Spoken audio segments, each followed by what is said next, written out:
Good evening. Welcome to tonight's meeting of the Port Phillip City Council Planning Committee. The City of Port Phillip respectfully acknowledges the Yalukit Willem clan of the Boonwurrung and traditional owners of the other lands we meet from today. We pay our respects to their elders, both past and present. We acknowledge and uphold their continuing relationship to this land. While councillors and officers are meeting tonight at the St Kilda Town Hall, members of the community will be participating virtually via the Webex platform. So it's a hybrid meeting. This meeting is being streamed via Council's webcast page and Facebook Live. Whilst we have planned for this online meeting, there always remains the risk of technical issues arising that are beyond our control. If we experience technical difficulties that make continuing the meeting difficult, we will adjourn the meeting for a short time to resolve the issue. So, welcome councillors. Item number 1 on the agenda is apologies. Councillors, do we have any apologies? I don't believe so. We're all here. Well done. Item number 2, minutes of previous meetings. So, councillors, the minutes of the Planning Committee meeting held on 25th of March 2021, seems like so long ago, have been circulated. Are there any questions regarding these minutes? If not, can I have a motion to confirm these minutes? Councillor Sirikoff to move, Councillor Martin to second. I'll now put the motion. All those in favour? That's carried. Item number 3, declarations of conflicts of interest. So does anyone have a conflict of interest in a matter being discussed at tonight's meeting? I note there are none. Item number 4, public question time and submissions. So we will now hear all public questions and comments on report items from members of the public. All requests to speak were required to be submitted by 4 p.m. this afternoon. At the time of registering to speak, submitters were given the option to join the Webex meeting virtually and ask their questions live during the meeting, or have an officer read their statement on their behalf if required. And we have, I'm not going to count all of these, we have a number of speakers tonight. I will begin with calling on David Adams, speaking to item 6.1, 1 to 7 Waterfront Place, Port Melbourne. So David, are you there? I am. Hello. Good evening. Thank you, David. Now, if you could just state your name and suburb for the record and then speak to the item. Sure. David Adam. I live in Port Melbourne. And look, I really just wanted to support the application for the Waterfront Place development. I'm a local resident and been a ratepayer in the city on multiple properties in Port Phillip, and I just think it'd be great if we could sort of, look forward to a quality development that we could call our own. That really would provide that sort of beachfront residential destination that merges with our local community and would really, I think, bring a positive addition to the area. During COVID, I've started walking along the beach most days to St Kilda, and it reminds you of sort of the commitment and long-term investment that council have facilitated in that area. And I know that there are some high-profile projects, including the marina, the pier and the penguin viewing platform that are planned for further expansion. I think when you look at St Kilda with those assets, the eateries, the restaurants, the Sunday markets on the Esplanade there, and new integrated developments like the St Marie.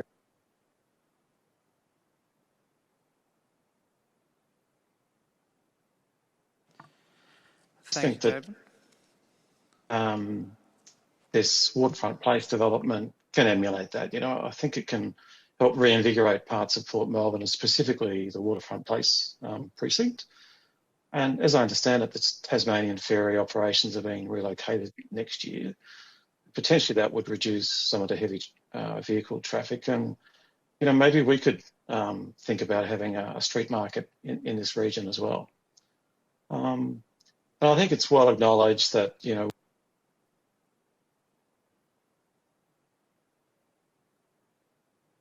skyline for the first time, and I just think we all agree that it would be nice to provide them with a nice greeting and welcome to Melbourne, with an appropriate development that really transforms the way that this site has sort of laid empty for many years. I think the other thing I'd comment on is that this is a unique site. There aren't many locations of this size strategically located on the beach. And from what I can see from looking at the planning application, there's only 119 apartments planned. So you have to think that with that low volume of apartments, that we're probably really stretching the economics of building a new development like this that maybe you couldn't replicate in today's market. Probably just my final comment is it seems to be an integrated plan that captures retail, cafe, food store, public toilets, public access, landscaping, etc. So I really feel like the fact that it's integrated with the historic light rail, providing access into all of our great regions in the city along the river. I just feel like this is a positive development for our community and something that I would support. So that's probably all I had to say. Thank you, David.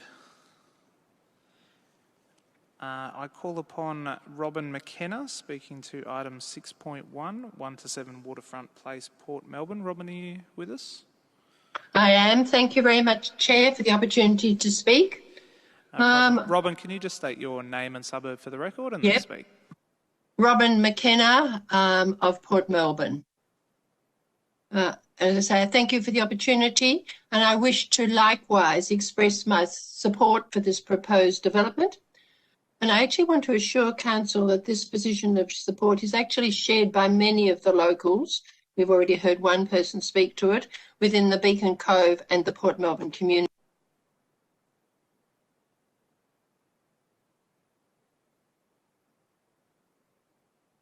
On the committee of the Beacon Cove Neighbourhood Association, and I've provided input on a number of occasions as the design has moved through its various iterations. I have to say it's come a long way in addressing a whole series of very legitimate initial concerns, including those relating to height, bulk, community facilities, traffic congestion and overshadow. As a local resident, and as expressed by David, I'm certainly frustrated by the progressive loss of amenities and the aesthetic degradation of Waterfront Place. But I would want to emphasise that this is not merely a plea to get things moving.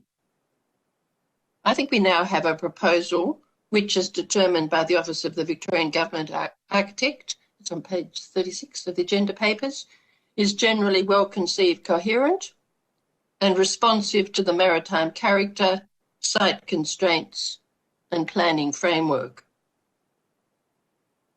I have to say many of my fellow members of the Beacon Cove Neighbourhood Association are disappointed that the BCNA has lodged a further objection, which clearly I do not support. And it should be noted, and I have to say this with some reservations, because I have a strong associations with a number of members of the BCNA committee, having previously served on it. I believe that this objection has been formulated without any serious attempt to canvass the views of the full membership of the association. So I guess in summary, I believe that we now have an attractive, highly suitable design. I think it's come a long way over the years, and I'm very grateful for those advancements. And I urge Council to approve the development without further delay. That's my position. Thank you very much. Thank you, Robin.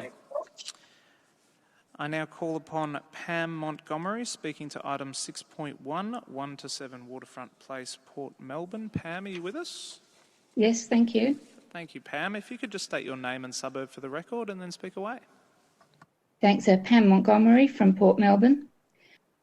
I also wish to speak in support of this planning application, and I really want to emphasise that in my view there's widespread support in the local community for the current plans. I think the plans address the previous concerns that have been raised about issues that Robin has just articulated to do with height, bulk, facilities, traffic, overshadowing, etc. In particular, I think the developer is to be commended for taking on board specific requests from the local community, including from the Beacon Cove Neighbourhood Association, to incorporate facilities and services for community use into the plans. In my opinion, the objections still being prosecuted by the BCNA are not representative of the community at large. Neither do I believe they can even be considered to be representative of the BCNA members in general, since members haven't been systematically consulted. I can say this, I think, with some authority, having been a member of the association for 10 years, a committee member for the last 8 years, and vice president of the association until I stood down from the committee last year. I believe the widely held position in the local community is that the recent plans are at the very least acceptable and furthermore have been applauded by many. We are keen to see building commence as soon as possible to address the general degradation of the Waterfront Place precinct, caused primarily by the very lengthy delays in the granting of a planning permit for this site. Thank you.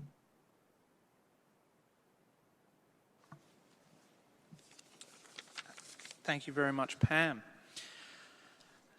I now call upon Gerhard Correa, speaking to item 6.1, 1 to 7 Waterfront Place, Port Melbourne. Gerhard, are you with us? Yes. Thank you. Can you just state your name and suburb for the record Yeah, and then speak away? It's Gerard Correa from Port Melbourne, a long-time resident of Beacon Cove. And thank you, Lord Mayor, for giving me this opportunity to speak. Overall, I do support the application, and I can, I do recognize, the comments made by the previous speakers, and I commend the design and there's, and also the community facilities that are being offered. I have only one objection, which relates to the overshadowing of the foreshore at the winter solstice, particularly as solar access to all parts of the foreshore is so highly treasured by the community and also by the planning scheme and by VCAT and the council on previous occasions. The shadow diagrams, even with this great design, do show considerable portions of the bike path and the pedestrian paths will be overshadowed between 9 a.m. and 3 p.m. at the winter solstice. With due respect, I believe the council planners have not considered the purpose of the DDO, which is to implement the council's planning strategy and planning policy framework. Actually, the municipal strategic statement does require build form to ensure that there is no overshadowing of any part of the foreshore between 10 a.m. and 4 p.m. on the 22nd of June. There is no evidence in the planning report that council planners have even considered this clause of the municipal strategic statement. And also, if you look at the DDO 23, which is discretionary, it does state that the maximum height of 35 meters or 10 stories is subject to overshadowing controls. So it's not a foregone conclusion that you will get 10 stories or a maximum height of 35 meters. You may get 8 or 9 if it meets the overshadowing controls. So I feel there is still some scope for a better outcome in terms of overshadowing. And that's all. I respectfully submit that councillors consider, or do not approve the proposal in its current form until this issue of overshadowing is fully addressed. But otherwise, I have no other objections. And I support the application in other respects. Thank you. Thank you, Gerard. I now call upon Robert Coleman, speaking to item 6.1, 1 to 7 Waterfront Place, Port Melbourne. Robert, are you with us?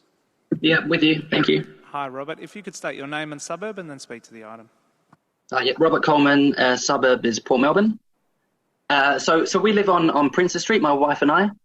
So we would like to object to this planning application. We feel like the height of the building and the character design of the building just doesn't keep in character with the buildings surrounding. And of course, like the gentleman before just said, the overshadowing is quite a concern. Another aspect that we would like to bring up is, my wife and I moved here 10 years ago, and we're very proud members of the community, and we love it here. and we just don't feel like the developers have really thought about the community focus. I mean, one gentleman before said that there were public toilets, but I note in the plan application there's removal of public toilets. I just don't feel like it's giving anything back to the community.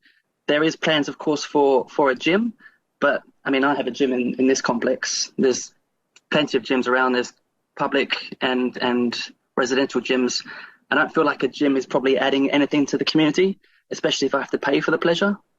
And a meeting room, I mean, there's plenty of meeting rooms around that are underutilised. I'm also concerned about the level of traffic. I mean, we see the level of traffic that happens when the Spirit of Tassie's in, and I don't feel like the one-way entry and exit of the residential building addresses that matter. To summarise, I'd like to object to this plan permission. Thank you for your time. Thank you, Robert. I now call upon Roger Joyce speaking to item 6.1, 1 to 7 Waterfront Place, Port Melbourne. Roger, are you with us? Yes, I am. Thank you, Roger. If you could just state your name and suburb and then speak to the item, please. Indeed. My name is Roger Joyce. I live in Port Melbourne. I'd like to start by stating I'm an objector, and I would suggest that the council refused to grant a permit to erect a 10-storey multi-use but predominantly residential building for the following reasons. Reason number one is overshadowing. Very much as Gerard detailed, I'm very concerned about the overshadowing of the foreshore during the cold winter months particularly. I contend that the extent of the overshadowing has not been minimised fully, and the council should therefore refuse the plan. It is clear, as Gerard said, that the current overshadowing in no way meets the requirements of the municipal strategy statement, which required the bill form to ensure no overshadowing at the winter solstice between 10 and 4. And there's also multiple references within the Port Phillip planning scheme that relate to preserving solar access to the foreshore, particularly at the winter solstice. And based on the proposed development as it stands, there is no period between 9 and 3 when the foreshore paths are free from overshadowing. Second point was really basically around the gym and retail facilities. As they're being provided for the community, I think it's important that the facilities will be available and the spaces that have been created not left vacant. Buildings such as the nearby HMS Longsdale and number 1 Beach Street highlight that things can go wrong with providing commercial facilities in large apartment complexes. In the case of HMSA's Longsdale, the body corporate eventually blocked the plan to have restaurants or any commercial activity. So I wonder whether a section 173 as proposed for the meeting room could provide the certainty for that facility.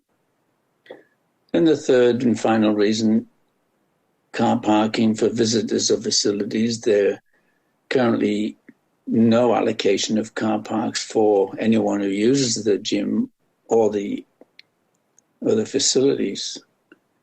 And it's important that parking can be heavily contested at the busy times of the year in the vicinity of Waterfront Place. And there is indeed 30 currently unallocated vehicle spaces that I feel can be provided to patrons of the 3 commercial facilities on the site.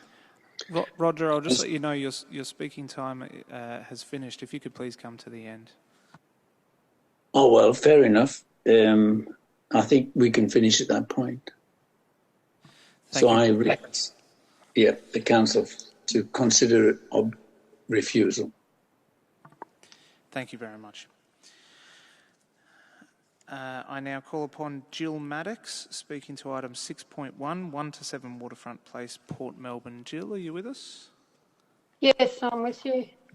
Oh, yep. Hi, Jill. So if you could just state your name and suburb for the record and then speak to the item. Jill Maddox, Port Melbourne. But I'm speaking tonight on behalf of Save Port Melbourne Gateway, which is a local organisation. The main issue that Save PMG has with the plans is the overshadowing of the foreshore paths in winter. Save PMG contends that the extent of the overshadowing has not been minimised and that council should reject the plans or amend them so that the solstice overshadowing requirement is better met. Save PMG also requests that parking be provided on site for users of the commercial facilities and that the provision of the commercial facilities be protected.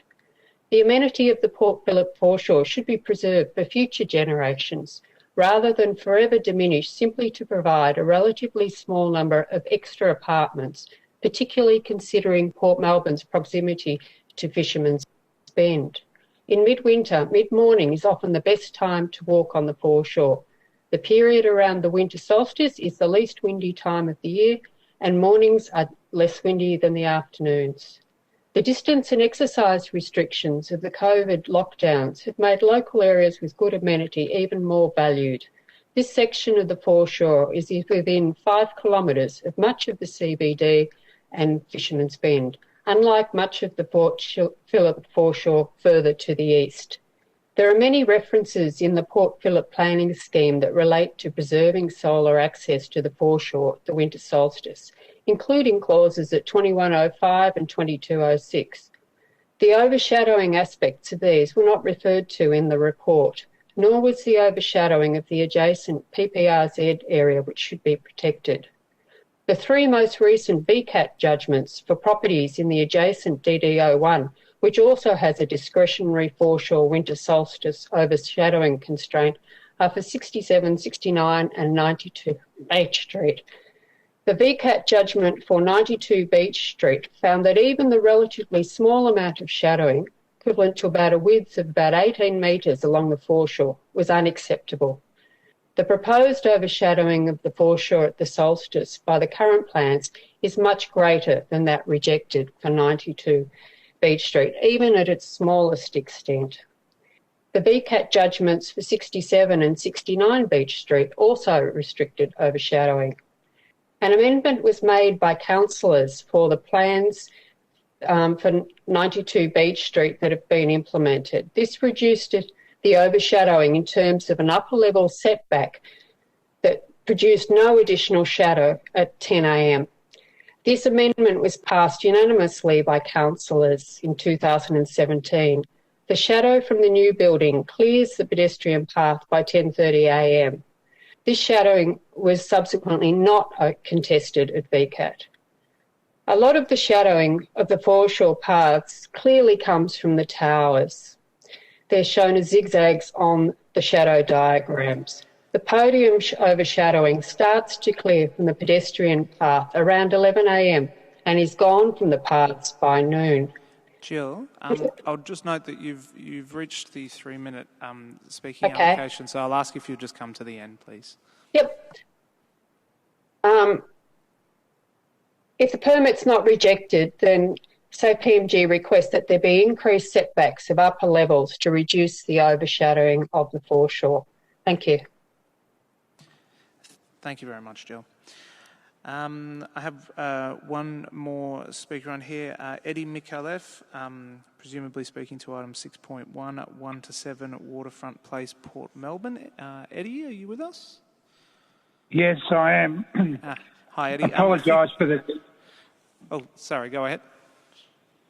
Apologise for the technical issues. We're speaking from an iPhone. Nah, no problem. I'm sure you'll do your best. If you could just state your name and suburb for the record, and then feel free to take your 3 minutes. Yeah.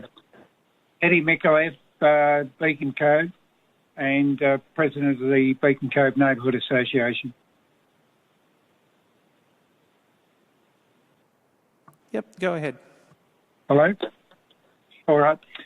Okay, the BCNA commends the council for the work they have done to bring this design forward and the work of the Office of the Victorian Government Architect and Heritage Victoria has also been. We also acknowledge the consultations given to us by the developer. The BCNA objects to the Council's interpretation of the Design and Development Overlay 23, the design requirements 88 about overshadowing at the winter solstice. We're concerned about that. The BCNA believes the Council's interpretation of the relevant section is contrary to the intent of that section. If the government had intended that the Council consider other factors when addressing the overshadowing at the winter solstice, this would have been stated. Nowhere in the provisions is it stated, and there is a play-off between the provisions that are considered independently for the specific design outcome reasons. The BCNA view is supported professionally by independent planners. This conclusion means that we believe do not comply with the design requirements B8 in DD 023 in overshadowing. It has not been minimised. The BCNA estimates between 70 and 90% of the bike path in the Waterfront Place area will be in the shadow between 9 a.m. and 3 p.m. A slightly smaller portion of the pedestrian path will be in the shadow during those hours. Residents have enjoyed year-round sun on bike and pedestrian paths along Waterfront Place since inception of the Mirvac planned development estate during the early 1990s. The BCNA welcomes community access to the meeting rooms through a section, possibly through a Section 173 agreement, but that commitment's been given to the community, and we welcome that. The developer has indicated that the community would have access to the gym facilities via a membership base. We need to be given some sort of guarantee, and this about what happens if, say, the ownership changes or the body corporate decides to change its position. The BCNA believes that one way is for the gym to be shown as a separate lot in the plan of subdivision. This could be managed by a third party. A third party has an incentive to maximise use and profit by opening the gym to residents and the community. This is not the case if the gym is part of the responsibility of the body corporate. In other words, we need to have a guarantee, a right of access for the community. Eddie, sorry, Eddie, I'll just let you know you've reached the end of the 3 minutes, so I'll ask you to just sum up, please. Yeah, I'm just finished, just about finished. The parking, 30 allocated spaces, we need to have some provided for patrons. Look, the BCNA position is we want the best outcome for the community. Differing views are within the community, but the community is unified in seeing a replacement of the current rundown site with a proper replacement. Thank you. Thank you, Eddie. I believe that is all the speakers in terms of objectors and people writing in support, that we now can move to... yes? Which one? Yeah, I know the applicant, yeah. So we now can move to, we have a statement from VicPorts, and of course we need to hear from the applicant. So I now refer to the General Manager Development, Transport and City Amenity to read a statement on behalf of Victorian Ports Association to item 6.1, 1 to 7 Waterfront Place, Port Melbourne. Through you, Chair. The Victorian Ports Corporation Melbourne is a statutory authority responsible for the management of Station Pier, which is directly opposite the subject land and is Victoria's premier cruise shipping facility. I'll read a summary of their submission. So the VPCM objects to the planning permit application on the basis that the proposed development is a poor design response and would lead to disorderly planning outcomes. We note the following matters of most concern. Number one, acoustic impacts. The proposed development fails to appropriately address acoustic impacts associated with the operations at Station Pier. As noted in the officer's report, the acoustic consultant engaged by Council identified a range of concerns with the noise assessment and acoustic report relied on by the applicant. These include that it did not adequately assess existing noise conditions, that it did not follow SEPN1, and that it did not respond to the requirements of Schedule 4 to the Environmental Significance Overlay, ESO 4. It is a fundamental prerequisite of the development of the subject land to demonstrate that an acceptable acoustic outcome can be achieved. This has not occurred. It is entirely inappropriate in this context to defer a proper assessment of acoustic impacts until after a permit has been granted.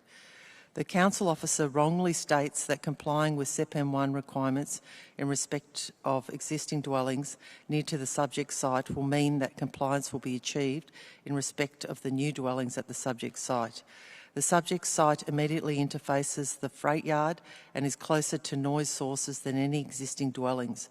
As proposed, the development will have a material impact on VPCM's ability to comply with SEPN1.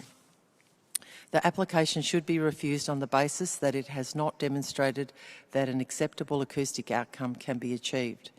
Number 2, inappropriate design response. The ESO 4 supports the protection of the activities at Station Pier, and the DDO 23 provides guidance for development outcomes at the subject site. These controls and the broader policy framework must be applied in an integrated manner to the extent that the DDO contemplates a built form at the subject site, accommodating a range of land uses and potentially achieving a height of 10 stories. It does so in a context where the subject site's proximity to Station Pier and protecting the long-term operation of Station Pier are fundamentally important considerations. The proposed development fails to respond to the planning scheme provisions. The building has been designed with 44 dwellings across 9 floors with living areas, bedrooms and balconies faced and exposed directly towards Station Pier. This represents almost 40% of the proposed dwellings. It's unreasonably and unnecessarily prioritised bay views ahead of matters prioritised in the planning scheme. Thank you. Thank you, Lily. We've had a last-minute person to come in to speak before we hear from the applicant. So I call upon Chris Carambellas, speaking to item, same item. Chris, are you with us? There may be technical difficulties. Well, what we might do is, we can swap it around. So we might hear from the applicant's representative, and then if we can come back to Chris. So I call upon Aidan Robinson, speaking on behalf of the applicant, to item 6.1, 1 to 7 Waterfront Place, Port Melbourne. Aidan, are you with us? Yes, I can hear you. Yes. Hi, Aidan. If you could just state your name and suburb for the record and then take your 3 minutes. Aidan Robinson, South Yarra. Mr Chairman and councillors, thank you for the opportunity to address the committee this evening. I'm here in my capacity as a town planner on behalf of the permit applicant. I'd like to start by confirming we support the officer's recommendation to approve the application. This supportive recommendation has been brought about by 12 months of collaboration with council officers and the community. We would like to thank them for the way they have approached the process. During the course of the application, we have undertaken 2 periods of public advertising, as well as 3 voluntary consultation meetings with the BCNA. As a result of the process, we have received far fewer objections than the previous applications, as well as a number of submissions of support. As such, we believe there is a considerable level of community support for the redevelopment of the site. The application is also subject of a formal design review by the Office of the Victorian Government Architect. Proposed design received a high level of support from the panel of architects and urban designers who recommended only minor design changes.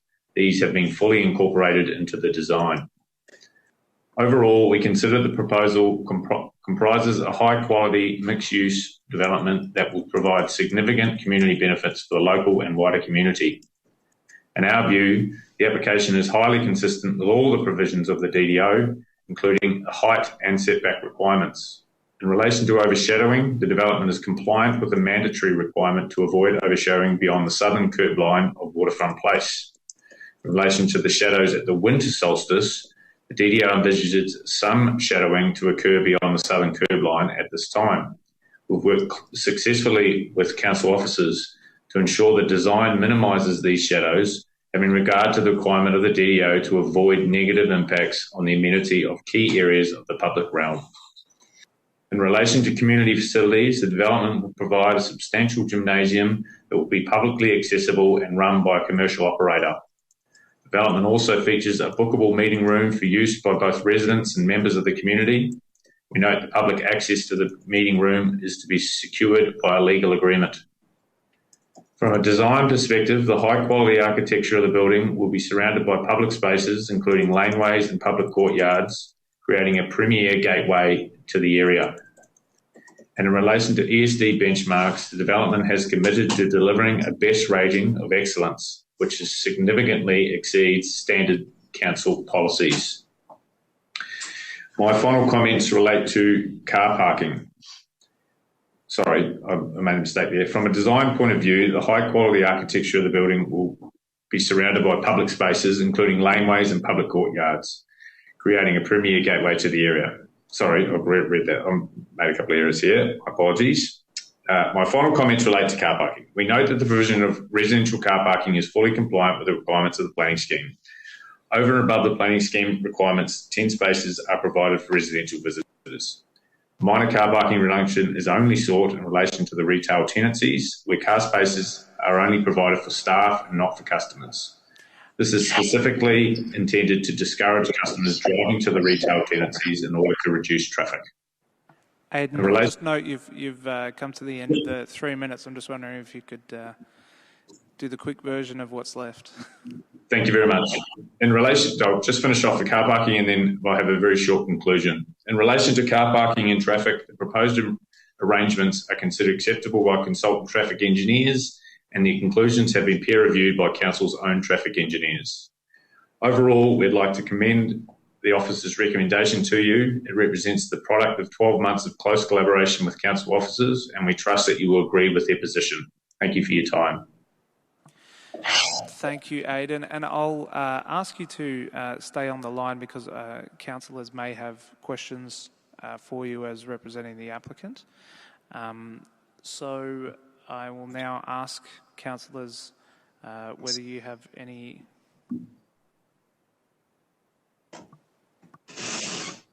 Sorry.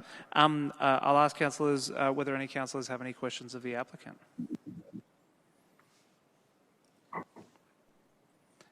Councillor Consolo? Thank you.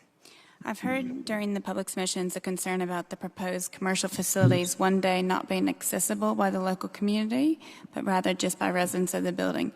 What can you offer in lines of reassurance for this concern? Thank you, Councillor. Look, there has never been an interpretation from our side that this would be a private resident gym at any time. The location of it doesn't lend itself towards that type of outcome because of its activation of the street and its premier retail location. It would be a poor commercial outcome in any sense. But if council laws were required a condition to secure that for public use, I think that could be received, although we do not believe that another legal agreement would be required to manage that outcome. Councillors, any further questions? No. If not, then I will allow Aidan to... Oh, hang on. Was there one more? Councillor Copsey? No. Jumping at shadows? No. I'll allow Aidan to hop off then, and we'll see if we can come back to Chris Karambellis. Chris, yeah, are you with us? Can you hear me? Yes, we can. Yes, apologies that we couldn't get you on before. Chris, if you could state your name and suburb and then take your 3 minutes, please.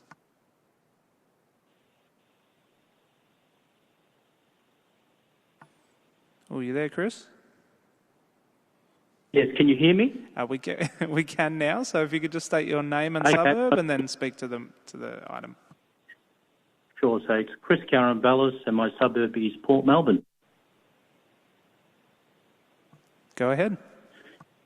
Okay, thanks. So 3 points. One is the height of the building, 10-story building, which aesthetically would be protruding outside the aesthetics of the current layouts. That's point number one. Point number two is and this was all documented in my objection. Point number two is that the tables with respect to the car spot allocation are very confusing. I mean, I'm a professional engineer and I can't make sense of it. So there's conflicting information. To make it worse, what caused the confusion is to have different car allocations in brackets, and just didn't make sense. That's point two. And then the third one, the traffic study report with respect to impact outside of the complex was essentially making a lot of discussion points, no clear findings and conclusions. So I think it needs a total rewrite. That's the end of my statement. Thank you very much, Chris. Okay, so now that's the total of the speakers for item 6.1. We now move on to speakers to item 6.2. So I call upon Simon Trumbull speaking to item 6.2, 305 and 307 to 309, Clarendon Street, South Melbourne. Simon, are you there? Yes, I am. Hi, Simon. If you could just state your name and suburb for the record and then take your 3 minutes. My name is Simon Trumbull. I'm in South Melbourne. My wife and I, who live in Bank Street, South Melbourne, are vehemently opposed to this application, and we have objected to it. I just wanted to stress a couple of things arising out of the further application. First of all, the development is in reality a development on Bank Street rather than Clarendon Street, as the name of the application would suggest, and the further application should be considered in that context.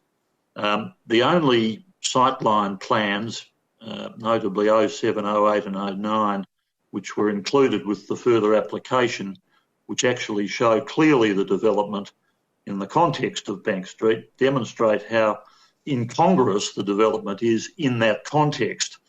In height, bulk and appearance, particularly relative to the old ANZ Bank building on the corner of Bank and Clarendon Streets and the butter factory adjacent to the east of the proposed development site.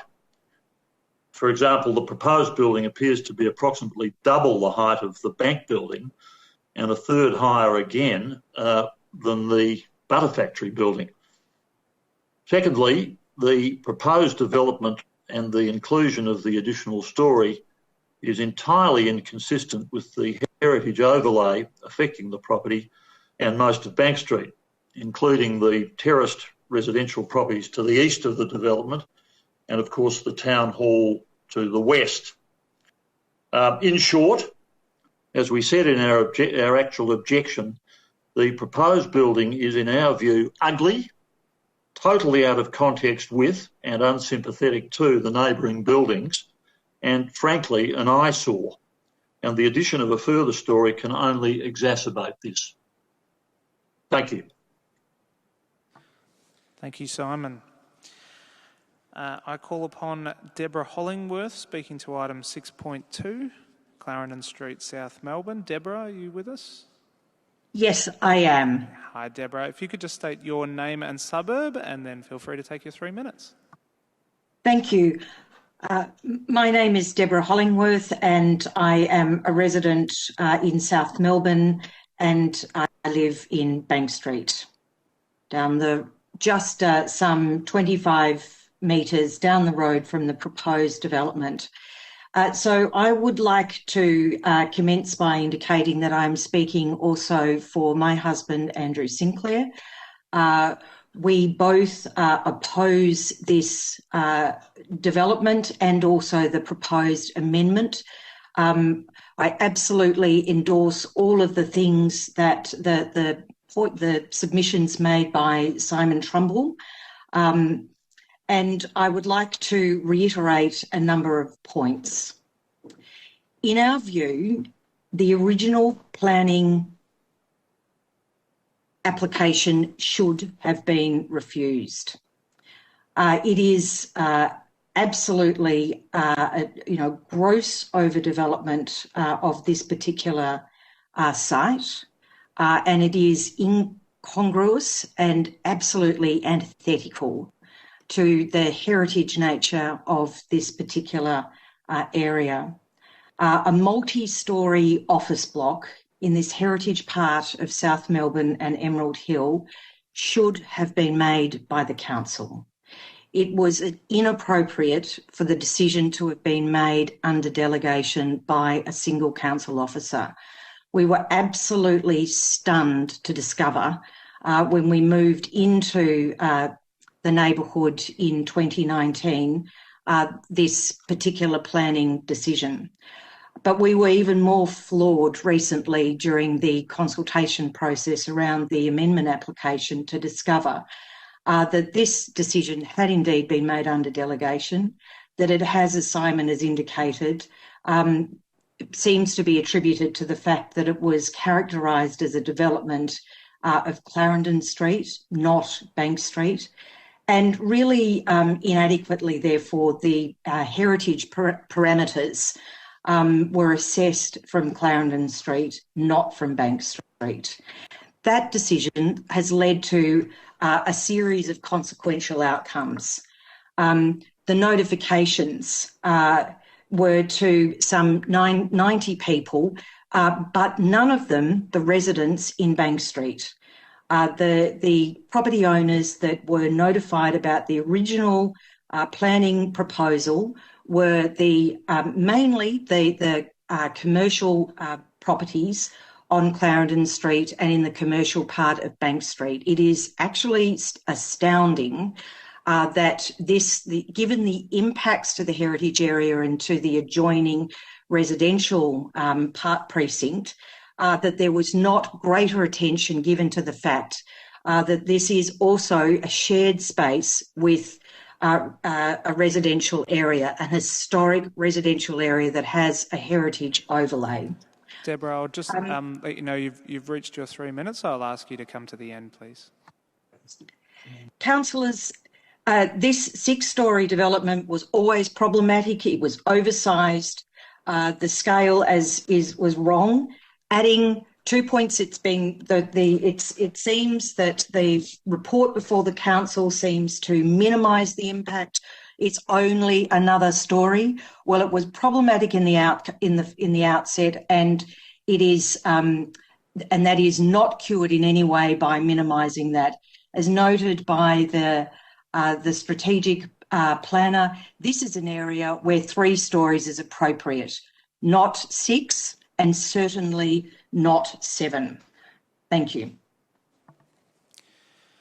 Thank you, Deborah. Thank you. Okay. I call upon Anne Michaels, representing the applicant from She-Built, I believe, speaking to item 6.2, Clarendon Street, South Melbourne. Anne, are you with us? Yes, I am. Yeah, hi, Anne. If you could just state your name and suburb for the record and then take your 3 minutes, please. Thank you. My name's Anne Michaels and I'm from South Melbourne and I'm the applicant to the amendment for this project.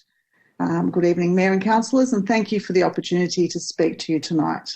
I'm going to share with you just a little bit about the vision behind the project and how it came about. For me, this is best described as a passion project. I have a family history in South Melbourne extending over 60 years. My family ran a business on Clarendon Street where my father was a cobbler and we lived above the business. I was born in South Melbourne, went to kindergarten in Dorcas Street and primary school at Eastern Road Primary, and often walked between Clarendon or down Bank Street to school when I was young. For me, this project is very personal, as in recent years and well before COVID, I was deeply saddened to see the demise of Clarendon Street from how I remembered it in its heyday, and I wanted to make a difference. So in 2017, I made a decision to take this project on, with one of my key endeavours being to reactivate this end of Clarendon Street. In briefing my team, it was a very different approach to what is considered the norm for a commercial development. My brief had 5 key components. Firstly, to design a building that is respectful to the heritage nature of the bank and the street, to create something that is beautiful and of impeccable quality. Secondly, to reactivate a significant heritage property and actually reopen it to the community. Thirdly, was to encourage the daytime activation of both Clarendon and Bank Street by creating an environment for people to work, bringing foot traffic back to the area. Fourthly, to acknowledge my family and personal history to the site and South Melbourne, giving something back to the area. And lastly, to support and promote women in the built environment by putting together a team of like-minded women to bring this project to fruition. The other aspect that was very different to the norm for this development was that I chose to tackle the project on a consultative basis. That meant that we had numerous pre-app meetings with various council officers. I believe around 8 meetings over a 2-year time frame. Through this consultation process, we ended up with very clear guidelines as to best practice to develop and respect the heritage building and the local area, resulting in the approved plans. The amendment on the table this evening has not changed our vision or process. We continue to work within the guidelines that were determined and have carefully considered the partial addition to ensure it works within these guidelines. Whilst it's referred to as a 7th floor addition, it's only a partial floor, approximately 1/4 of the entire size of the roof, and sits in the rear northeast corner, barely visible from most angles. We are very excited with this development and can't wait for it to come to life. It will be a beautiful addition to South Melbourne, a landmark creating its own history, and hopefully in the very distant future it will become a heritage building in its own right. Thank you for the opportunity to speak to you tonight. Thank you, Anne. Bang on 3 minutes.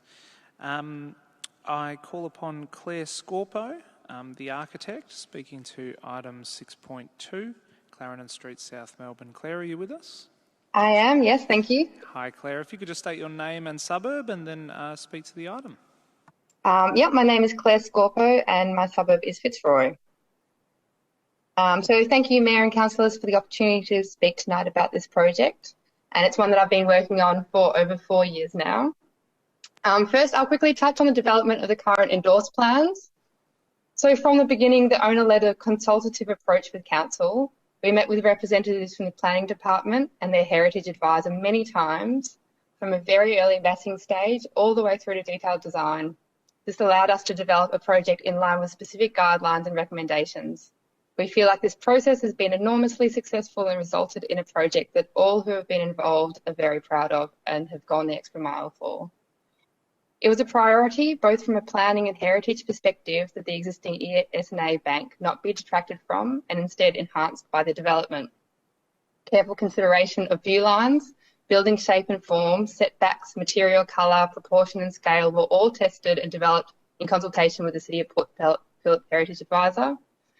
From these discussions, a view line from Clarendon Street was set, and it was agreed that to meet the Council's requirements, built forms to sit under this view line. This also set the approach to the curved building form to open up the views back to the bank from Bank Street and Street Wall. I would note this addresses the previous comments made from one of the objectors in regards to the building's relationship to Bank Street, as the view to the bank from Bank Street was in fact a key consideration from the beginning and really shaped the form that we have now. To heighten the kind of views back to the rear of the building. Architecturally, our intent was the development of a considered site-specific response that will make a positive contribution to its surrounds. We have drawn on the history of the site and embedded it in the project Some of the key elements are the simple form, so the curved entry and patterned glass to act as a backdrop to the ES&A bank. The white colour palette of the facade allows the dark brickwork and detailing of the bank to be at the foreground. The oculus that is in our building borrows from the oxide motif on the bank building. The copper detailing throughout references the disused copper 1 and 2 cent coins used by the old bank. Emerald green throughout the project references its precinct Emerald Hill and custom precast facade. It's a bespoke pattern developed by highly regarded artist Elliot Rich as part of the urban art contribution, and it plays with the shapes of shoe lasts that reference the cobbler, which is the owner's father, who occupied 305 Clarendon Street. That's an endorsed project, and now I'll touch on the Section 72 addition, which we're here to discuss. So the Section 72 application is the addition of a partial 7-storey to the endorsed 6-storey project. It is modest both in area and height, so it's 77 metres squares in footprint and only 2.75 metres in additional height. And to give it a bit of reference, the project site is 666 metres squares, so it represents a very small increase in the area of the development. We carefully considered the location of this additional area to meet the viewline requirements previously set and ensured all built form sits under the viewline from Clarendon Street and in addition from Bank Street. As noted by the Heritage Advisor, the addition is unlikely to result in any heritage impacts. It creates no additional overshadowing to footpaths in the endorsed plans and uses a recessive material to further minimise this small addition's impact on the streetscape. And you can see that in some of the renders that were part of the package. With the Section 72 submission assessed under the same criteria as the endorsed plans, we have met the same requirements, so believe this amendment should be supported. Thank you. Thank you, Claire. Now I'll ask you to stay on the line as well and ask if councillors have any questions of Claire as the architect for the applicant. Looks as though there aren't any, so Claire, you can hop off. I will now call upon Sandra Rigo, Town Planner from Hanson Partnership, speaking to item 6.2, Clarendon Street, South Melbourne. Sandra, are you with us? Yes, I am. Hi, Sandra. If you could state your name and suburb and then take your 3 minutes, please. Yes, thank you. My name is Sandra Rigo and I'm calling in from Surrey Hills. First of all, I just want to say thank you and good evening to the Mayor and councillors. Thank you for the opportunity to speak tonight. I'm a Town Planner and Director of Hanson Partnership, and I've been working on this project with Anne and Claire for 3 years now. I understand and acknowledge the proposed amendment to the endorsed plans has raised some concerns, and these have been summarised in the officer's report to you. In response to the matters raised, I would like to take this opportunity to highlight the following. You're being asked this evening to consider an amendment to an existing permit and endorsed plans. The permit is for a 6-storey addition and alterations to heritage buildings. Many of the concerns raised relate to the approved and endorsed development, which we say, consistent with the officer's report, is not what is being proposed and considered tonight. Consistent with the officer's report, the key consideration is whether or not the proposed amendment to the endorsed development will result in a significant change to the overall design and appearance of the endorsed development, whether it still complies with the relevant provisions of the planning scheme, and if the proposed change will impact on the amenity of the surrounding properties and area. On these relevant matters and consideration, we rely on the officer's report, which on balance recommends approval of the amendment because it is compliant with the DDO, because the addition is compliant with the heritage policy and provisions, and because the addition will have limited visibility in the area. We note the Council's Heritage Advisor supported the approved development on the basis that it has satisfied the local heritage policy. The building sat below the sight lines required to be met under that policy and would thus not visually compete or dominate the heritage streetscape of Clarendon Street.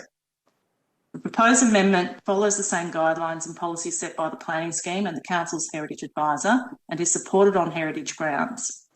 The Council's Urban Design Officer acknowledges that the additional height of 2.75 metres, which I point out is actually less than the full story of a commercial building, is minimal and discreet and, quote, cannot be seen directly across the road or from other views, but raises concern that the additional height will detract from the top of the heritage parapets and tall chimneys of the heritage building in the foreground. This concern from the Council's Urban Design Officer is clearly based on heritage grounds, to which we say has been appropriately considered and addressed by Council's Heritage Advisor, who is recognised as an expert on heritage matters.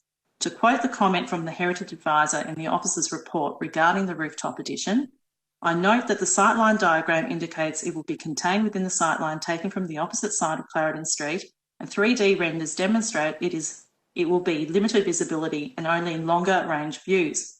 Because of this, the addition is unlikely to result in any heritage impacts. With regard to strategic planning, whilst DDO 8 does not specify a numerical height for this part of Clarendon Street per se, it does specify that the requirements relating to height, as well as other matters, of the heritage policy at clause 22.04 must be met. The Council's Heritage Advisor is satisfied that the requirements for height under the heritage policy have been met. Sandra, I'll just let you know you've reached the end of the 3 minutes, so I wonder if you can come to the end, please. Yeah, sure. I'll just say on the issue of car parking, because that hasn't been touched on, that an issue that has been raised in the objections, that the endorsed development supported the provision of 9 car parking spaces on the site. We are now able to provide 11 car parking spaces, and we have done so. It's a highly accessible location where Council's traffic engineers and planners all support a reduction to on-site car parking and the promotion of more sustainable alternative travel options through bicycle and end-of-trip facilities and the Green Travel Plan. I commend the Officer's report and recommendation to you. Thank you. Thank you, Sandra. Before you go, do councillors have any questions for Sandra? Yes, Councillor Consolo. First, asking, could we get the architect back on the line? If not, I'll ask a question of Sandra. That is a fun technical question. Is that possible, officers? Okay, yes. I'd like to speak to the architect, please.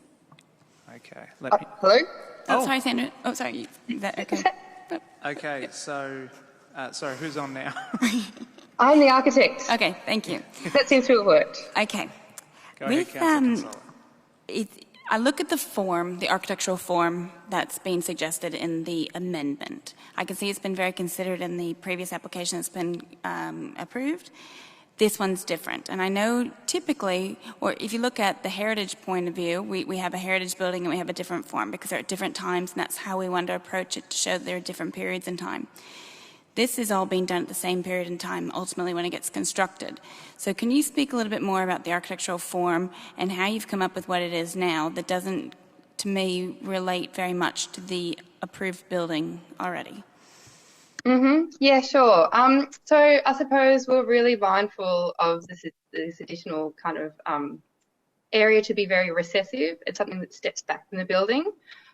In terms of where it actually sits in the building, if you look at the east elevation, there's a band of charcoal framed windows that go all the way up from the base of the building all the way through.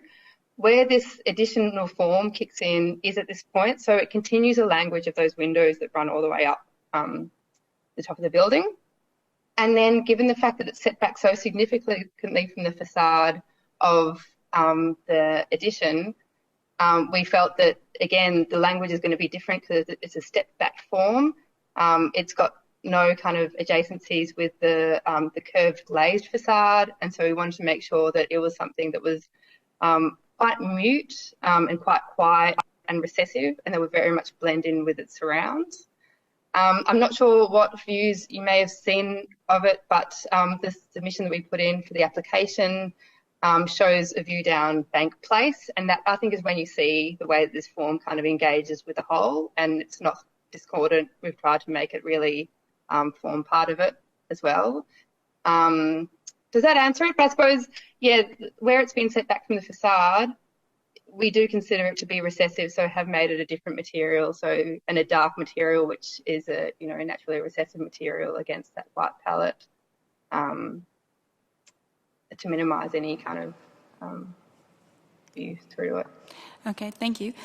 So you're saying that, or maybe has a curved form there ever been considered that might reduce the height at the boundary there, versus it going to full head height inside? Which boundary, sorry? Would you? The eastern boundary. The black eastern form coming up. At the laneway, so curving that just at the point. I suppose, again, if you look at the east elevation, we saw that really is just a continuation all the way up of that sheer, like that wall. And again, to try and simplify it, we just extended that language up because this is the point where the new form does engage with the boundary. And again, I suppose we're really testing what was going to be a space that was not going to cause any overshadowing and was going to be underneath the view line. So that's why we've tucked the whole form right into the back corner. And we felt that was the most sensible place to put it. Curving it, I'm not sure.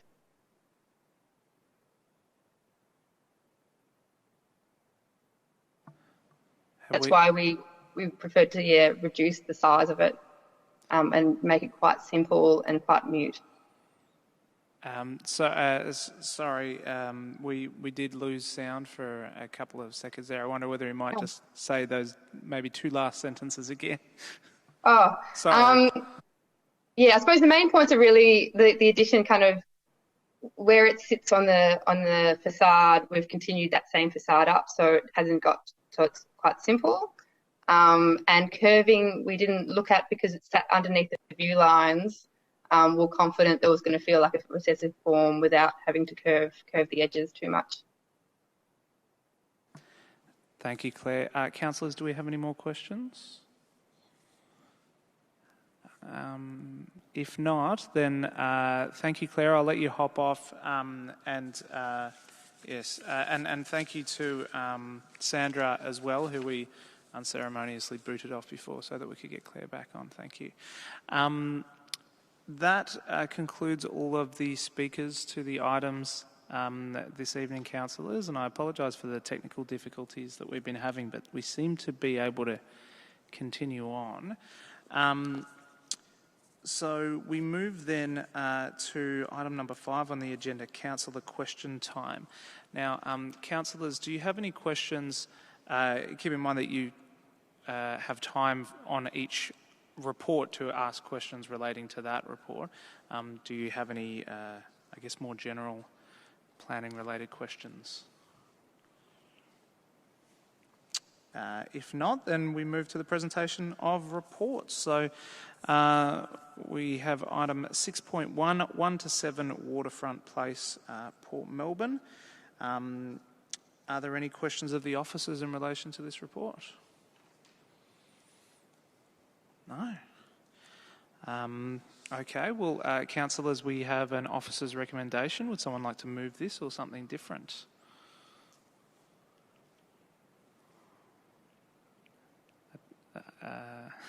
Councillor Bond, to move the officer's recommendation or an amendment? No, remove the officer's recommendation.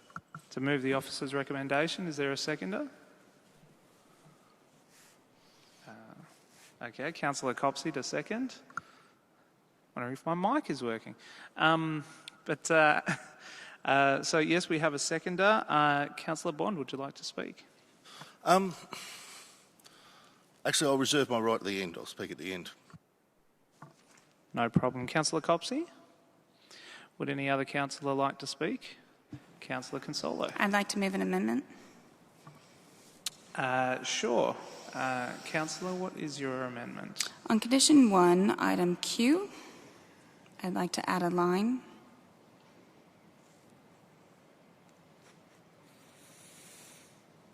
Would you like to read out the line while we get it up on the screen? Is everyone over there ready to hear? Okay. So it right now says details that demonstrate that architectural features such as building services that exceed the maximum building height do not exceed the height more than 4 meters and do not exceed 10% of the gross floor area of the top building level and any associated reduction in rooftop services. That stays the same. I'm adding, furthermore, rooftop services to be sited and designed as to not cast shadows to the bicycle paths along Waterfront Place at the June solstice between the hours of 12 midday and 3 p.m. and are not visible from Beach Street. Thank you, Councillor Consolo. Is there a seconder for this amendment? Is that you, Councillor Martin? Councillor Martin to second. So, Councillor Consolo, I'll ask you to speak to the amendment. Thank you. The shadows are already excessive, in my opinion, at the June solstice, so this small amendment is giving further position parameters to the rooftop item. So it's giving it where do they sit so that they don't have further impact on the public realm. That's by shadows and by seeing them. And it's important to note that it's unlikely all the items that end up on a roof at the end of the construction have been modeled in the shadow diagrams. So it's not that we can say that these have already been considered in the shadow diagrams. And so this is just ensuring that they don't have additional impact. Thank you, Councillor Consolo. Councillor Martin, would you like to speak? Very briefly, Mr Chair. The area in front of the building between the proposed building and the waterfront is a very precious area for the citizens of Port Phillip. Many, many people are there, and anything that we can do to minimise the amount of shadow, particularly in winter, I'm happy to support. It will also, in fact, make the rooftop line look a lot more neat and tidy as well. So I support Councillor Consolo's amendment. Would any other councillors like that? Councillor Bond. Can I just ask a clarifying question of Mr Ball? You may. I was always under the impression the services on the rooftop were not included as part of the built form of a building. Is there any issues with us putting in an amendment like this that treats services on the roof as if they are part of the built form of the building? Mr Ball. Through you, Mr Chairman, thank you for the question, Councillor Bond. I would include all the building as and its components as part of the requirement. Oh, I apologise. I would include all the building when I look at a design form. So I would include all the building, and that's why we have specific controls about the size of them and the percentages of the floor space they take up. I think in terms of what's being asked here certainly wouldn't offend any of that process. So it is a matter that we would take into account as part of the overall shadowing as well, because it will have an impact. Thank you. Thank you. Do any other councillors wish to speak or have a clarifying question? If not, I will put the amendment. All those in favour of Councillor Consolo's amendment? All those against? That is carried. The amendment now becomes the substantive motion. So we've had a mover, we've had a seconder. Councillor Bond, you reserved your right, I believe. Do any other councillors wish to speak on this? Councillor Consolo. I'd like to move another amendment, please. Yep, go ahead. What's the nature of the amendment? Sorry, say that again? Just say what the amendment is. Okay, it would be a new item. So I think that becomes number DD, number 30 to item 1, condition 1. And that is the reduction in the built form of the development above the podium so as not to cast shadows on the bicycle path along Waterfront Place between the hours of 12 midday and 3 p.m. at the June solstice. Do I have a seconder for this amendment? Councillor Crawford, you're seconding? No problem. Councillor Consolo, would you like to speak to your amendment? Yeah, thank you. This is a performance-based measure. It doesn't tell the developer how to do it, but speaks to the desired outcome. The public realm is the most important thing we can protect in our decision-making, and this is an extra sensitive location as pedestrian and cyclists have no alternative path through this area because of the freight yard. I appreciate the beach is expansive and there is plenty of sunlight still left over on the sand area. However, one can simply not walk along the waterfront water line here as they want sun, if they want sun, because of the freight yards there. It's like a bottleneck for the through passage in the area. And the fact that no time between 9 a.m. and 3 p.m. on the June solstice, or the winter solstice, that these foreshore paths are completely free from overshadowing means to me that it's not actually met the minimised. To me, if you have that bracketed time, some should be all without shadow to say it's minimised. But and I would say to people who might be disappointed by this suggestion, I urge you to go down there, to look at this path, stand there in the next couple days, and say goodbye forever to the sunlight here, because this is the exact time of year we're talking about. The solstice was on Monday of the week we are finishing up now. So this is the time of year, and that sunshine is so important. Thank you, Councillor Consolo. Councillor Crawford, would you like to speak to the amendment? Would any other councillors like to speak to this amendment? Councillor Pearl. Just ask a clarifying question of Mr. Borg. What's the practical impact of this if we go to VCAT? So we're not specifying particularly what changes to the building have to be made. So how would this be interpreted by VCAT based on the fact that this is not an officer's recommendation, it's a councillor moving it? What are the potential outcomes? Mr. Borg. Through you, Mr. Chair, and thank you for the question, Councillor Pearl. The decision of council would be the decision we would take to VCAT, and that would be the decision VCAT would need to consider.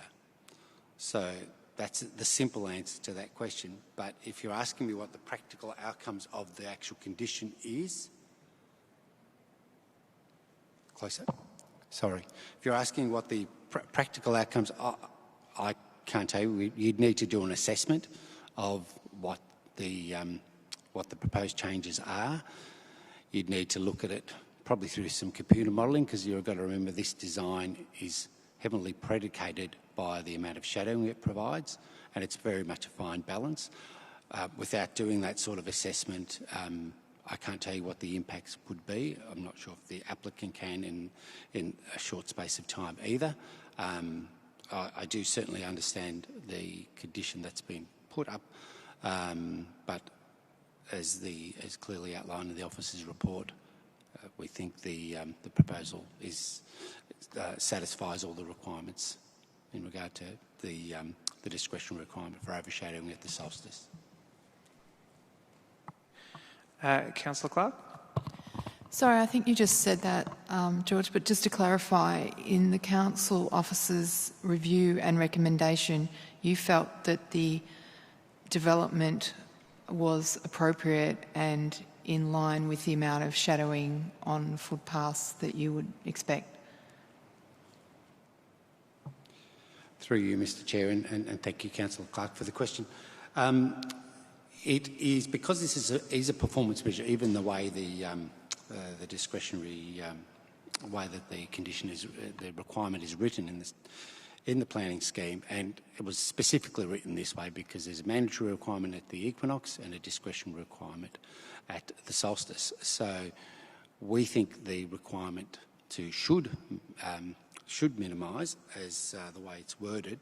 We think the way the proposal's been designed satisfies those requirements, yes.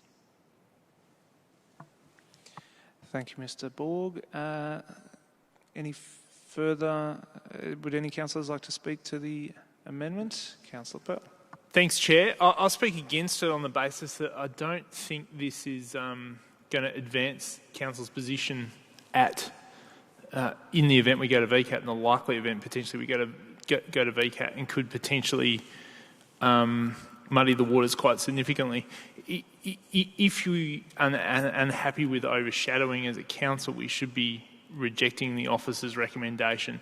Making a change in my mind that doesn't specify the actual change to the building is it's not contrary to the officer's recommendation, but it's creating a relative amount of grey area, which I think, based on our recent experience in the past couple of years in particular, with recorded council meetings now and at VCAT in terms of the views of things and how councillors have altered officers' recommendations, need to be taken into account. So I understand the focus of what we're doing, potentially trying to do here in DD, by reducing the overshadowing. But it's incumbent upon us, if we are to move an amendment or move an alternate motion, the specificity of it needs to be expressed so it can actually be actioned, and albeit this is very prescriptive in terms of the time of the day, it's not necessarily in relation to the built form and the planning scheme, which is what we're here to look at tonight. So have some sympathy for what's being proposed here, but in terms of the actual practicality of it and the potential implications of it at VCAT, I'm not going to support it. Thank you, Councillor. Would any other Councillor Bond? Yeah, just further to what Councillor Pell just said, I'm remembering what happened with the London Hotel, where there was a similar concerns about overshadowing of the path, and the amendment we put up was very specific about reducing setbacks, and I think Councillor Brand was very specific about the length things had to be set back in order to reduce the overshadowing of the beach, and it was very, very specific about the treatment required of the building, where I don't think this deals with that adequately, in my opinion. So I'm sort of inclined to be swayed by Councillor Pearl's arguments about us needing to be very specific with the building if we're going to make changes like this.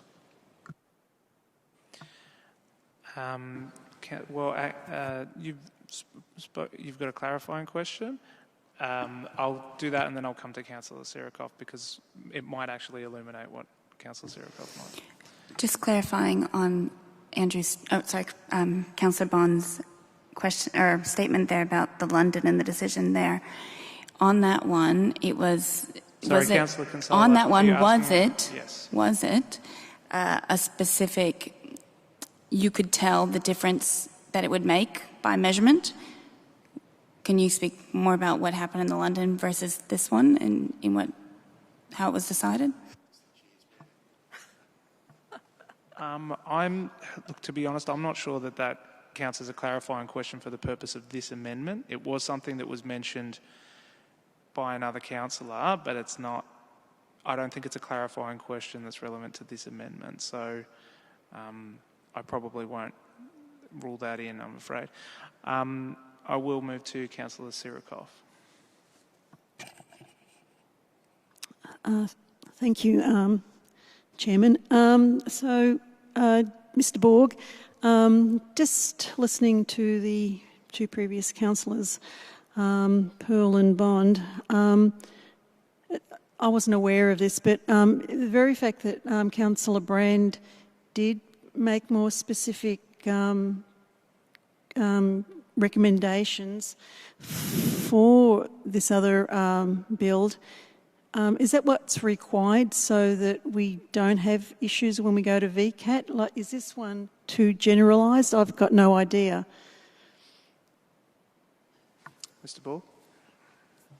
Through you, Mr. Chairman, and I do apologise. I should have actually been a little bit clearer in my response. I will always say that one of the requirements of any planning permit condition we put on requires certainty.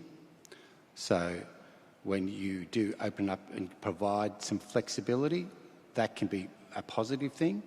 But we know that this control was very finely tuned in terms of ensuring shadows work appropriately in respect to the overall design, and they're very interlinked. So on that basis, it would be better to provide certainty. The previous condition that was referenced in the London Hotel was a much more certain condition, and because that required shadow to fall within an existing shadow line.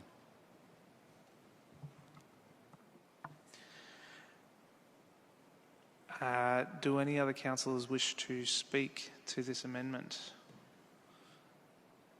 If not, I will put the amendment, which should still be up there. So I'll go ahead and put that amendment. All those in favour? All those against? That is carried. And division. I'll take that under division. So to put that amendment again, all those in favour?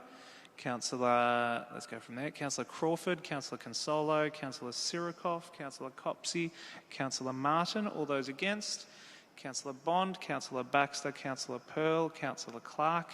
That motion, that amendment is carried and becomes the substantive motion.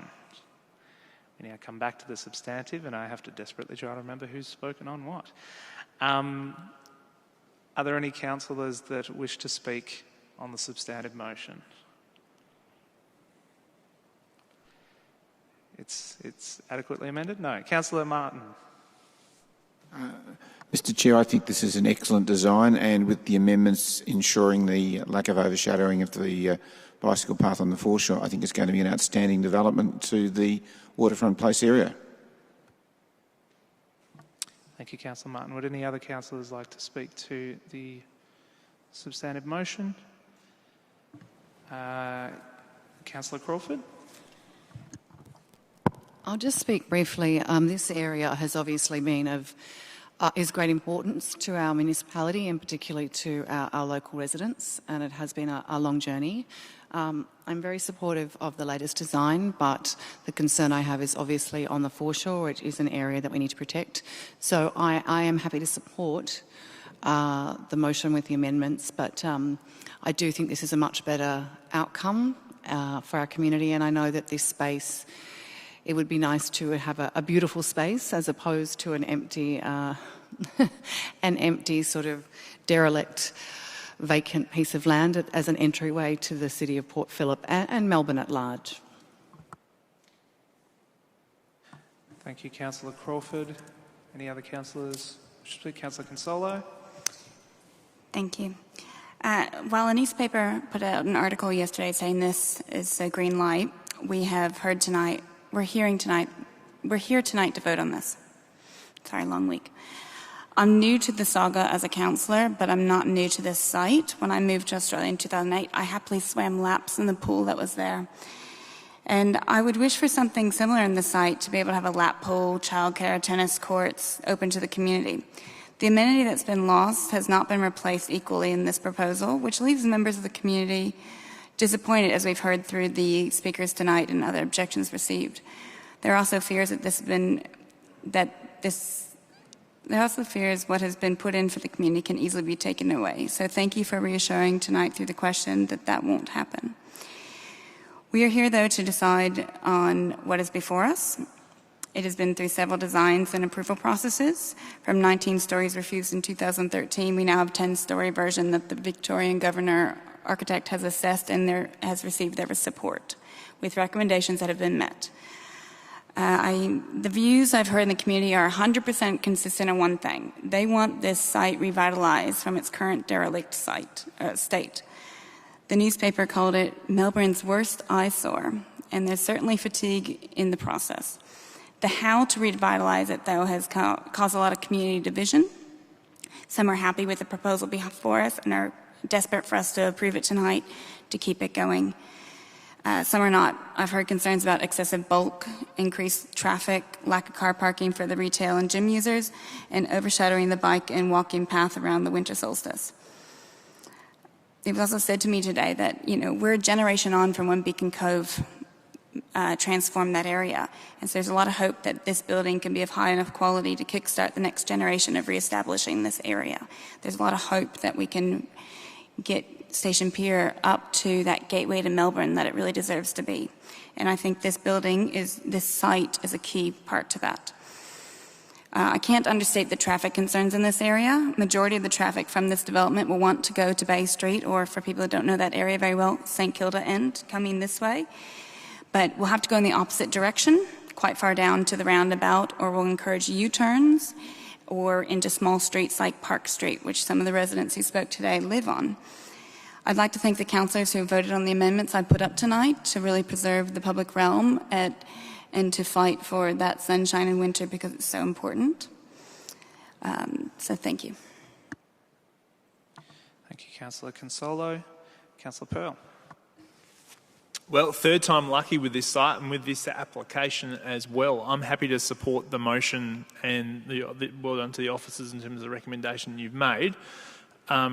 This is a VEC site, and ultimately it's not a development necessarily I would ideally, from a town planning point of view, like to see on this site. I think it could have been something much better from a community point of view, but the argument for that was run and won or lost, depending on who you are, over a decade ago.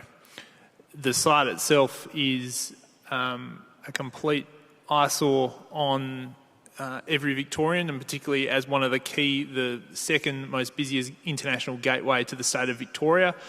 The whole precinct has not lived up to expectations, particularly in recent years, and albeit this doesn't feed into at all the planning that we're voting on here this evening, it's nice to finally see a design that has a large degree of much more community support than the previous two applications that were put through, and a element of sensitive design in terms of the built form itself.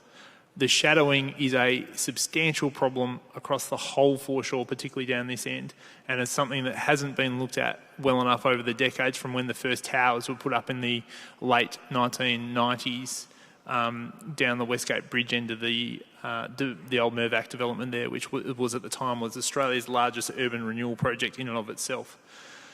So I think I'm happy and comfortable to support this here this evening, albeit I would have liked a better outcome for the site and a better outcome for the community. Like the London across the road from it, there's a lot of missed opportunities in this area, that's true, but the building that will be constructed and will sit there for a very, very long period of time is a satisfactory outcome based on what the planning scheme allows us to do at the moment, and the options that are being provided to us by the developer. Thank you, Councillor Pearl. Would any other councillor like to speak? Otherwise, I'll go to Councillor Bond. Thank you, Councillor Baxter. This building actually started out as a 28-storey building back in about 2008 or 2009, and I remember sitting in council meetings where we had 50, 60 people come along and speak to various elements of it, all the planning scheme amendments and development proposals and applications and things, and petitions with thousands of signatures. So it's probably quite a bit of a dull finale for something that was certainly quite excitable 6 or 8 years ago. I don't share the concerns with the overshadowing of that particular area of footpath at the winter solstice. So, I think the officers and the planning panel address that, and should this go to VCAT, I'm sure that will be probably overturned, our amendment there. But either way, I think it's a very good building. It responds very well to the design parameters that were put in place many years ago to how to treat the path through the middle and the setbacks and the traffic concerns in that particular area. So, quite comfortable with the building generally and the facilities generally. So I think it's a good outcome. Just hopefully they get on and build it. I don't think the size of the building's generally out of place for that area. There's 6, 7, 8 and 10, 12-storey buildings all over the place around there along the foreshore. So, that element doesn't concern me. They all look nice, good-sized apartments. So I'm sure they'll sell for a packet, as most properties in Port Melbourne are doing these days. So look forward to seeing this completed and built. Thank you, Councillor Bond. So, having closed, I will now put that motion. All those in favour? That's carried unanimously. All right. We now move on to item 6.2, 305 and 307 to 309 Clarendon Street, South Melbourne. So, first, councillors, are there any questions of the officers in relation to this report? Councillor Consolo. If the address to this property was on Bank Street, would the residential properties further down have been notified under the way we typically notify of a planning application or amendment? Mr. Borg. Through you, Mr Chairman, and thank you for the question. Councillor Consola, I'll ask Mr Parkinson to respond to that question as he has undertaken the advertising of the application. Thank you. Through you, Mr Chair. No, it wouldn't have made any difference. We extensively advertised the application further than what the requirements were. The address also went quite a long way down Bank Street and Clarendon Street, so it wouldn't have made any difference. Councillors, any other questions of the officers? No? If not, then councillors, we have an officer's recommendation. Would someone like to move this or something different? Councillor Pearl, to move the officer's recommendation? Yep. Do we have a seconder? Councillor Copsey? Councillor Pearl? Councillor Pearl reserves. Councillor Copsey? No? Would any other councillor like to speak? Councillor Consolo? Thank you. Now, we can only consider the amendment tonight, not the approved areas of the building, and I do acknowledge the bulk of the building, like as in the addition is accessed off Bank Street. So I want to, it is a lot about how you see it from other areas, the rooftop amendment from other areas, such as a higher elevation around the South Melbourne Town Hall might be visible, and farther back up Bank Street.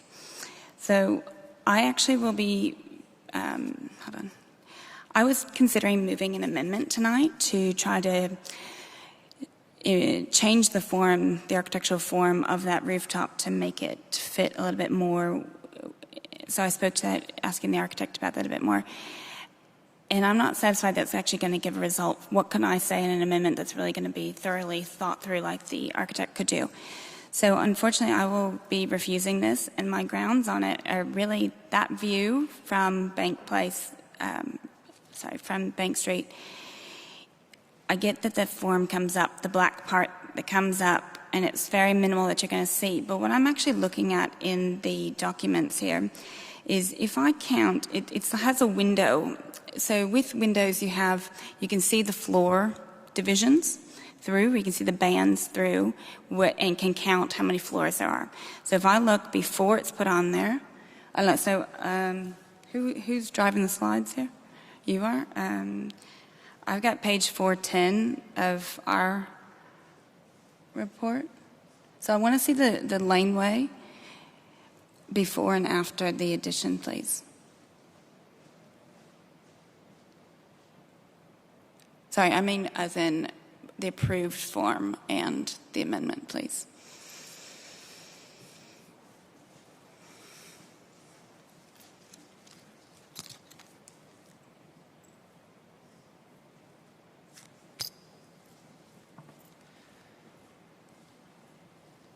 Are we able to? Councillor Consola, I think we will attempt to get the correct slide. Okay, so I'll just speak to it. But in future, if you need slide assistance, please let the staff know ahead of time so that they can be ready for that. Yes, things change in the moment.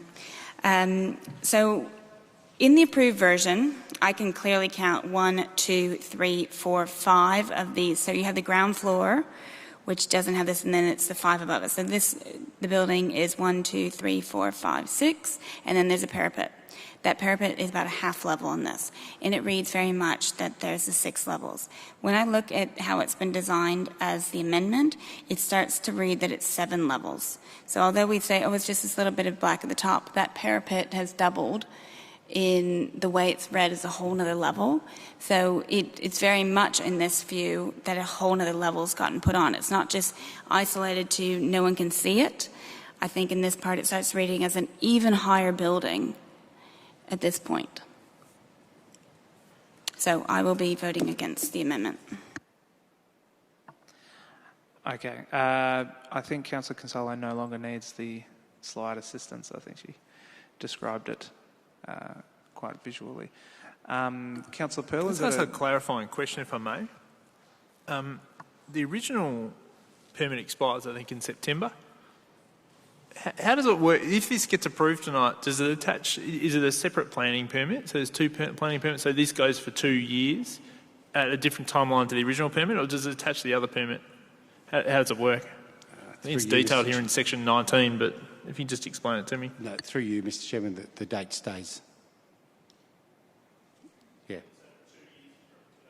No, the date stays at the expiry date as September. So, and the applicants advised that they're relatively keen because it's an amendment to the permit.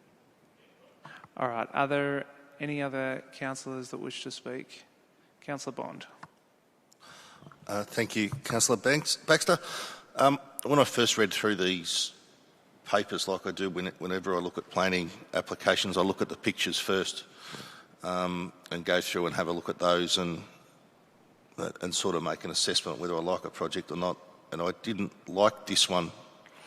I thought it was a horrendous building, and then I went back and realised we're only dealing with a small section of it up the top, and that most of the bits I didn't like had already had an approval. So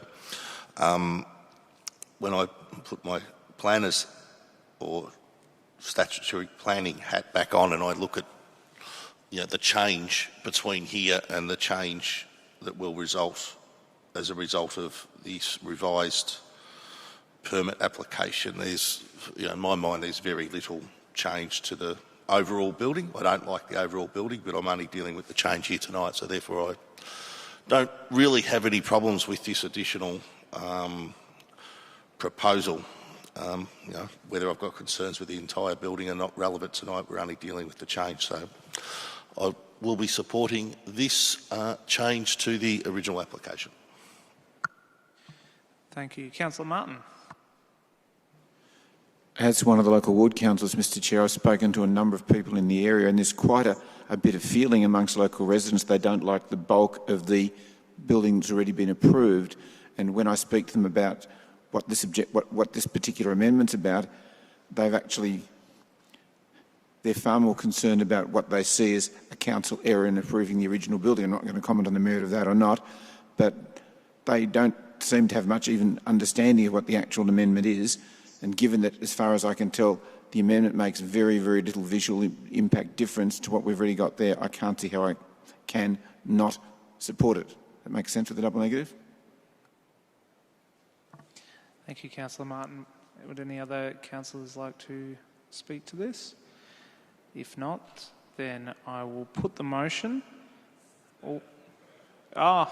Sorry, Councillor Pell, you did... It's all right. I know what you're up to. Thanks, Chair.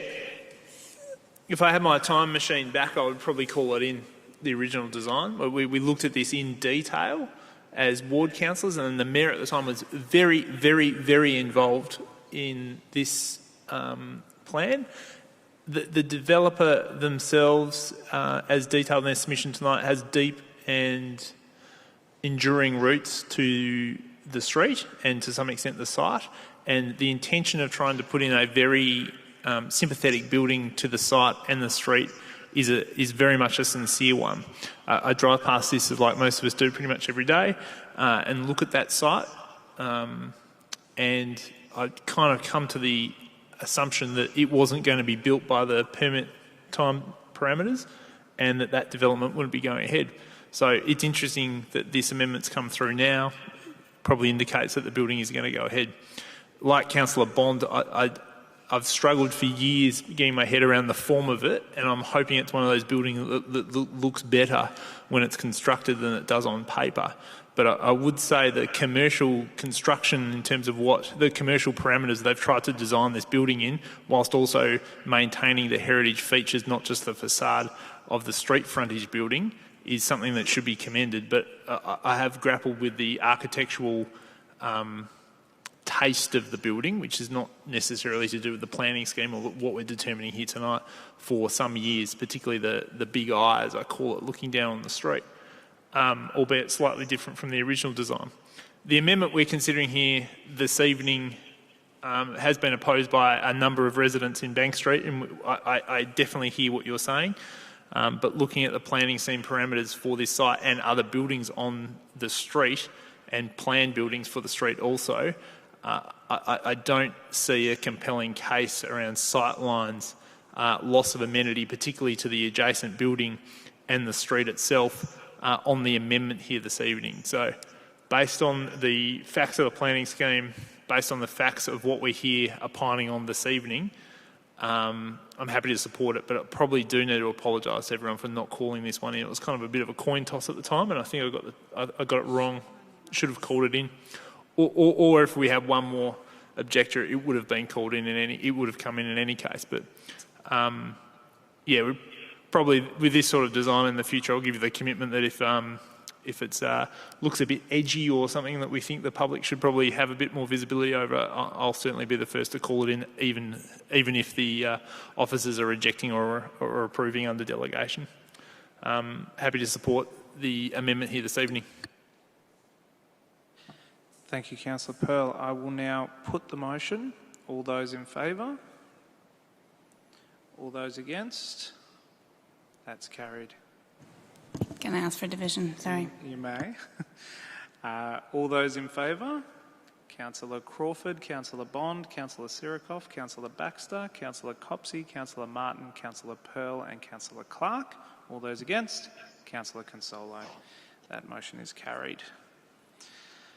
Okay, we have one more item on the agenda, folks, which is item 6.3, Statutory Planning, Delegated Decisions, March, April and May 2021.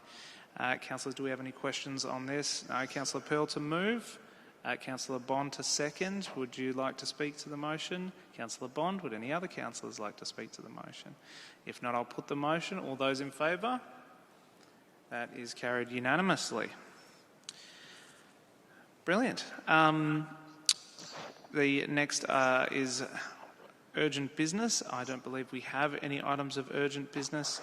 Then we have item 9, confidential matters. Councillors, we have no confidential items. So there being no further business, I declare the meeting closed.